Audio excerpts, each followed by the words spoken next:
மாற்றுத்திறனாளிகள் நலன்.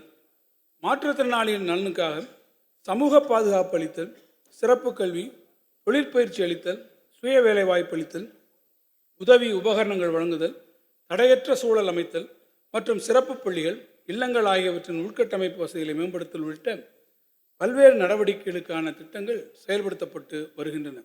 அரசு பணியாளர்களுக்கான தேர்வுகளில் மாற்றுத்திறனாளிகளுக்கென நடைமுறைப்படுத்தப்பட்டு வரும் 4% இடஒதுக்கீடு மூலம் கடந்த 4 ஆண்டுகளில் இதுவரை 1493 மாற்றுத்திறனாளிகள் அரசு பணியினை பெற்றுள்ளனர்.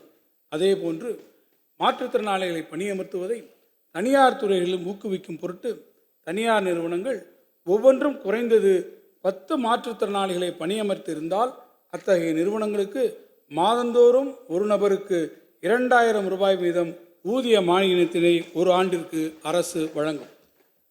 உலக வங்கியின் கடன் உதவியுடன் செயல்படுத்தப்பட்டு வரும் தமிழ்நாடு மாற்றுத்திறனாளிகளின் உரிமை திட்டத்தின் ரைட்ஸ் மூலம் 2024-25 ஆண்டு நிதியாண்டில் 5 மாவட்டங்களில் முதற்கட்டமாக 10 வருவாய் கோட்ட அளவிலான ஒருங்கிணைந்த சேவை மையங்களும் 38 வட்டார அளவிலான சேவை மையங்களும் தொடங்கப்பெற்று மாற்றுத்திறனாளிகளின் மறுவாழ்வு தேவைகளை நிறைவேற்றும் வகையில் 6 வகையான மறுவாழ்வு சிகிச்சைகள் வழங்கப்பட்டு வருகின்றன. இத்திட்டத்தில் 2025-26 ஆண்டில் 60 கோடி ரூபாய் மதிப்பீட்டில் அனைத்து மாவட்டங்களிலும் 82 வருவாய் கோட்ட அளவிலான ஒருங்கிணைந்த சேவை மையங்களும் 400 வட்டார அளவிலான ஒருங்கிணைந்த சேவை மையங்களும் ஏற்படுத்தப்படும். மாற்றுத்திறனாளிகள் தற்சார்புடன் இயல்பு நிலைக்கு நிகரான செயல்பாடுகளை மேற்கொள்ள உதவும் வகையில் உயர் தொழில்நுட்பத்துடன் மேம்படுத்தப்பட்ட திறன்மிகு கண்ணாடிகள் ஸ்மார்ட் விஷன் கிளாஸஸ், அறிவுசார் மாற்றுத்திறன் குழந்தைகளுக்கான கற்பிக்கும் உபகரண பெட்டம் TLM கிட், நிற்க இயலாத மாற்றுத்திறனாளிகளுக்கு உதவும் நவீன உபகரணங்கள் உள்ளிட்ட பல்வேறு நவீன கருவிகள் அனைத்து வகை மாற்றுத்திறனாளிகளின் தேவைக்கேற்ப வழங்கும் திட்டம் 125 கோடி ரூபாய் செலவில் செயல்படுத்தப்படும். இத்திட்டம் மாற்றுத்திறனாளிகளின் வாழ்க்கை தரத்தை மேலும் செம்மைப்படுத்தும்.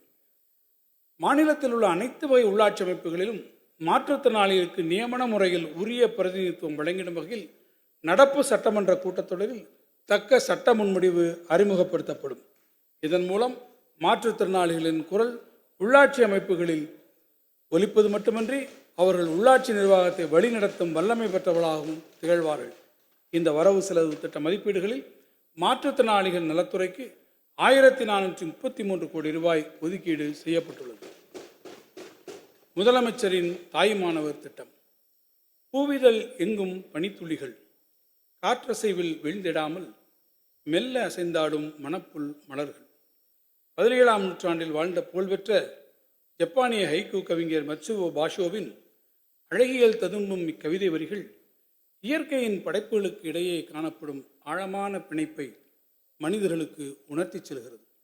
இயற்கையினையும் உள்ளடக்கிய உலக உடன்பிறப்பு நேயத்தை உள்வாங்கி உருவாக்கப்பட்டதுதான் முதலமைச்சரின் தாய்மானவர் திட்டம்.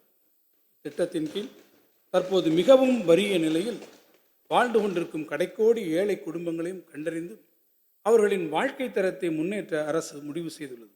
ஆதரவற்றோர், தனித்து வாழும் முதியோர், ஒற்றை பெற்றோர் குடும்பங்கள், பெற்றோரை இழந்த குழந்தைகள், மனநலம் குன்றியவர்கள், மாற்றுத்திறனாளிகள், சிறப்பு குறைபாடுடைய குழந்தைகள் உள்ள குடும்பங்கள் போன்ற சமூகத்தின் விளிம்பு நிலையில் வாழும் மக்கள் அனைவரும் இத்திட்டத்தின் கீழ் அடையாளம் காணப்பட்டு அவர்களுக்கு தேவையான அடிப்படை வசதிகள் மட்டுமின்றி அரசு நலத்திட்டங்களில் முன்னுரிமை வழங்கப்படும்.